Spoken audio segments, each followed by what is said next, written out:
Assalamualaikum warahmatullahi wabarakatuh. Salam sejahtera. Jumpa lagi di channel Obrolan Buruh.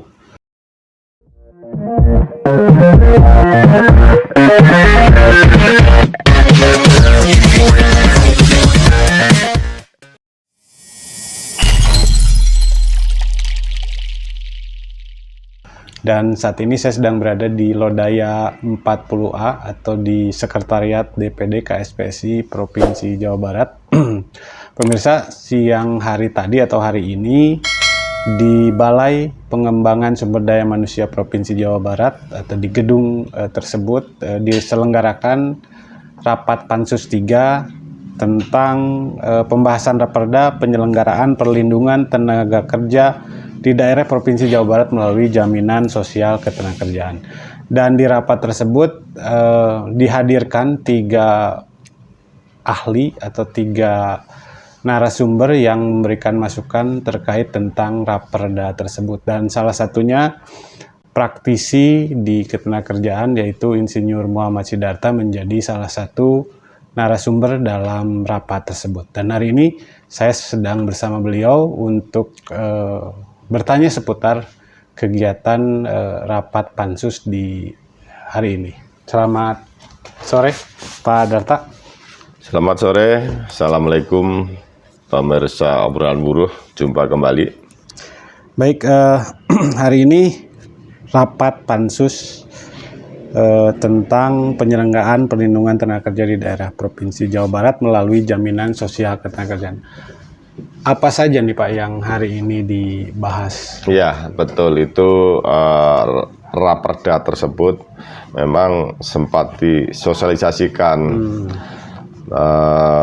dan hari ini dari pagi tadi dibahas di BPSDM ya itu oleh Pansus 3 DPRD Provinsi Jawa Barat dengan menghadirkan 3 narasumber, diantaranya yang pertama narasumber senior dari akademisi yaitu Dr.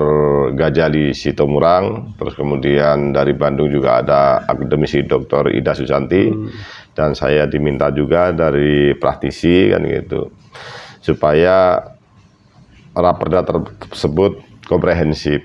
Saya sampaikan kepada forum tersebut bahwasanya saya sudah membaca seluruh naskah akademiknya, sudah baca juga draftnya, baca juga naskah dari Setda Provinsi Jawa Barat, juga dari BPJS Ketenagakerjaan. Ya, saya ingin melengkapi saja. Kalau naskahnya sendiri udah bagus, cuman Raperdanya itu sendiri sepertinya belum mengakar gitu, belum tepat sasaran gitu, masih terlalu umum. Yang 2 narasumber juga menilai yang sama. Jadi yang saya sampaikan tadi dasar hukumnya pertama gitu dari Undang-Undang Dasar 1945, dan kemudian Undang-Undang HAM tahun 99 yang berhubungan dengan jaminan sosial itu wajib kan gitu. Kemudian Undang-Undang SJSN nomor 40, terus kemudian juga Undang-Undang BPJS Ketenagakerjaan dan maupun BPJS Kesehatan itu nomor 24 tahun 2011. Nah, itu yang kita sampaikan dasar hukumnya. Yang mendasari dibuatnya Raperda ini apa nih? Yang Bapak ketahui nih?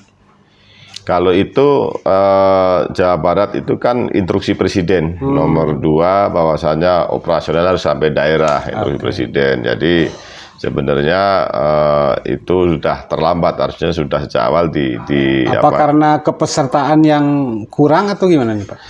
Kalau kepesertaan sendiri bukan Jawa Barat saja, memang dalam naskah akademik itu Jawa Barat itu baru mencapai 45%. Saya sampaikan, tapi sebenarnya Raperda ini bukan hanya untuk yang bekerja saja. Kalau sudah bekerja kan sudah diatur secara lengkap dari Undang-Undang Dasarnya, dari Undang-Undang HAM, dari Undang-Undang SJSN-nya, Undang-Undang BPJS-nya, sampai PP-nya, sampai peraturan turunannya kan sudah lengkap. Iya.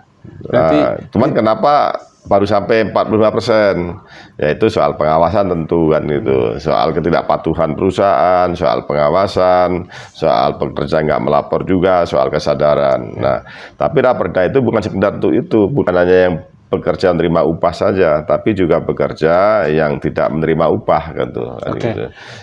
Baik, Bapak sebagai salah satu narasumber yang diundang, poin penting apa nih yang Bapak sampaikan tadi sebagai salah satu bahan untuk masuk di Raperda tersebut? Yang menurut saya masih kosong gitu, yang tadi saya bilang tidak mengakar tadi, programnya nggak dicantumkan. Programnya apa? Padahal jaminan sosial itu di Indonesia sebenarnya banyak, di dunia lebih banyak programnya, tapi di Indonesia itu yang dikenal selama ini yang sudah masuk di undang-undang secara nasional itu jaminan kesehatan program pertama, yang kedua jaminan kecelakaan kerja, jaminan hari tua, terus jaminan pensiun, jaminan kematian. Itu sifatnya wajib. Betul. Sejak 2019.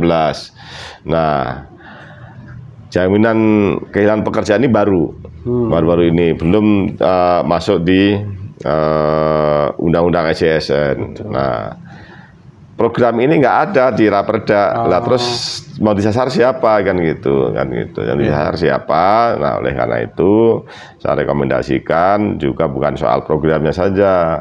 Tolong ini sosialisasikan seluruh stakeholder, baik itu ke pengusaha, ke Kadin, ke Apindo, serikat pekerja, tokoh masyarakat, komunitas-komunitas yang lain. Jangan sampai nanti digugat di kemudian hari, sia-sia kan gitu. Juga harus sesuai dengan sandarannya, yaitu Undang-Undang Nomor 12 tahun 2011 tentang pembentukan peraturan perundang-undangan yang baru saja direvisi. Nah, itu harus diperhatikan. Kalau enggak nanti sudah kita buat, ada yang gugat, batal pula kan gitu. Nah, tapi yang terpenting saya tadi samping program yang disasar siapa kan gitu. Nah, kalau saya pengennya semua masukan saya tadi saya sampaikan, Raperda ini bagaimana juga bisa ini kan soal ketenagakerjaan kan, bukan soal kesehatan. Betul. Gitu. Yang kesehatan saja udah bisa 96 juta orang diurus negara kan gitu. Tentu yang pekerja-pekerja rentan kan gitu, istilahnya kan itu, yang rentan kena musibah kan gitu, atau kehilangan pekerjaan dan sebagainya, ya perangkat desa, RT, RW, terus apa lagi, kader PKK, terus Hansip, kebersihan, itu saya yakin belum masuk di BPJS Ketenagakerjaan. Bagaimana ini dari perangkat desa, dari RW, dari RT, kader PKK, Hansip, petugas kebersihan di semua tingkatan, seluruh pegawai-pegawai yang ada di yang dipekerjakan oleh negara gitu, non ASN gitu, di semua tingkatan itu pastikan wajib menjadi peserta BPJS Ketenagakerjaan. Dengan biaya dari mana? Ya dari APBN dan APBD kalau daerah kan gitu. Kalau BPJS Kesehatan bisa, BPJS Ketenagakerjaan tentunya bisa kan gitu. Nah, itu yang saya tekankan dari soal programnya, soal sasarannya gitu. Sama pekerja-pekerja yang lainnya yang rentan itu tentu harus diawasi. Kenapa juga baru 45%? Di Jawa Barat ini kan hampir 23 juta pekerja. Dari 23 juta pekerja itu baru 45%-nya. Berarti setengah lebih belum masuk BPJS Ketenagakerjaan kan gitu. Tanggapan dari DPRD sendiri dengan masukan-masukan dari pakar ini seperti apa? Apakah ada tindak lanjut pertemuan kembali atau seperti apa? Ya, menyadari sebenarnya kan Raperda ini inisiatif pemerintah kan gitu. Jadi pertama DPRD dari ketua pansusnya minta masukan lebih dalam soal timnya, sandingan, masukan pasal per pasal. Ya udah nanti kita buat lagi kan gitu. Tapi juga minta kepada pemerintah dari Biro Hukum, dari Kesra, dari Dinas Tenaga Kerja supaya menjadi catatan tadi masukan-masukan dari akademisi dan dari saya sebagai praktisi tadi, sebagai catat untuk dibahas kembali lebih lanjut gitu, supaya tepat sasaran, lebih mengakar gitu. Oke, berarti akan ada lanjutan setelah ini. Ya, kalau dari Pansus begitu harapannya tadi kan kita makanya diminta lagi supaya ada ada draft sandingan gitu. Yang karena kita mengatakan bahwasannya kalau menurut ahli juga, menurut saya juga itu masih narasinya sangat umum sekali gitu, nggak akan kena sasarannya, nggak menyentuh akar masalahnya kan gitu. Yang terakhir juga ini jangan hanya sekedar copy paste, tapi harus bisa mengakomodir semua kelompok, gitu, semua elemen, juga memperhatikan kearifan lokal, gitu. Itu penting kan, kearifan lokal kan, supaya ke depan tidak 45% lagi yang pekerja formal ini, supaya 100% gitu. Nah, tadi juga saya sampaikan, ini Dewas ini kan adanya hanya di tingkat nasional gitu, mestinya di tingkat provinsi, di tingkat kota kabupaten ada dong gitu untuk memperkuat kinerja BPJS supaya bisa mencapai 100%. Gitu yang kita sampaikan. Baik, terakhir nih Pak Darta, dengan Raperda ini apakah memang menjadi sebuah jaminan bahwa BPJS Ketenagakerjaan ini akan yang tadi diharapkan itu, atau memang harus ada upaya lain sebagai bentuk dorongan untuk menjadi peserta BPJS Ketenagakerjaan ini? Raperda ini kan hanya sebagai salah satu instrumen, sama halnya dengan undang-undang. Undang-undang dasarnya sudah jelas kenapa 45%. Iya.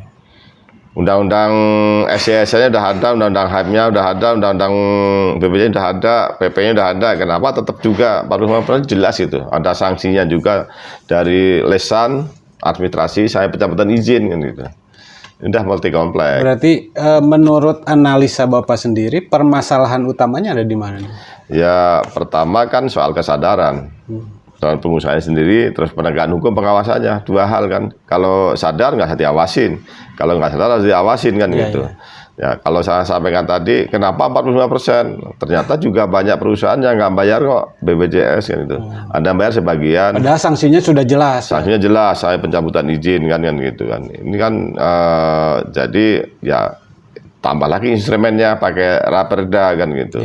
Nah mungkin tambah lagi pengawasnya kan gitu. Tambah lagi anggarannya, tambah lagi pengawasnya tadi sampai tingkat kota kabupaten kan gitu. Yang penting BPJS harus bekerja sama stakeholder, harus bekerja sama dengan pengusaha, pemberi kerja, bekerja sama dengan serikat pekerja, serikat buruh, bekerja dengan elemen-elemen masyarakat lainnya, komunitas-komunitas gitu untuk mengawasi, untuk menyadarkan. Tapi kuncinya di kesadaran gitu. Kalau kesadaran sudah ada, nggak usah pakai instrumen banyak, nggak usah pakai perda-perda, ya jalan aja cukup undang-undang gitu. Tapi kalau nggak sadar ya instrumen itu harus dijalankan, penegakan hukum kan gitu. Sampai cabut izin tadi saya tegaskan, ya penegakan hukumnya juga harus dilakukan, cabut saja kalau memang nggak patuh. Berarti belum maksimal ya selama ini? Ya belum sama sekali, belum maksimal. Tapi dari pantauan saya, walaupun baru 45%, Jawa Barat sudah terlalu tinggi dibanding daerah lain. Oh, paling tinggi ya? Bukan paling tinggi, termasuk tinggi kan, udah tergolong tinggi, walaupun baru 45% nilainya kan gitu. Tapi ya nggak lulus juga, mau nilainya di bawah 50 kan gitu kan gitu. Masih jauh, masih rapotnya masih merah lah gitu. Tapi masih tergolong tinggi maksud saya dibanding daerah lain, masih ada yang di bawah 30%. 25% masih ada kan gitu. Ini kan soal kesadaran, soal penegakan hukum. Nah, oleh karena itu sosialisasinya kerjasama dengan para pihak harus dilakukan secara intensif. Jangan nunggu bola, tapi harus jemput bola gitu. Semua pihak. Baik. Itu. Terima kasih Pak Darta. Ya, sama-sama.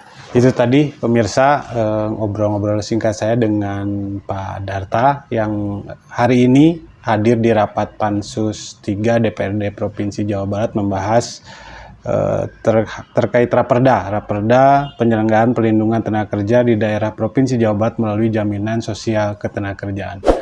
Jangan lupa subscribe channel ini, like dan share video ini. Mudah-mudahan ini bisa menjadi informasi yang bermanfaat bagi kita semua.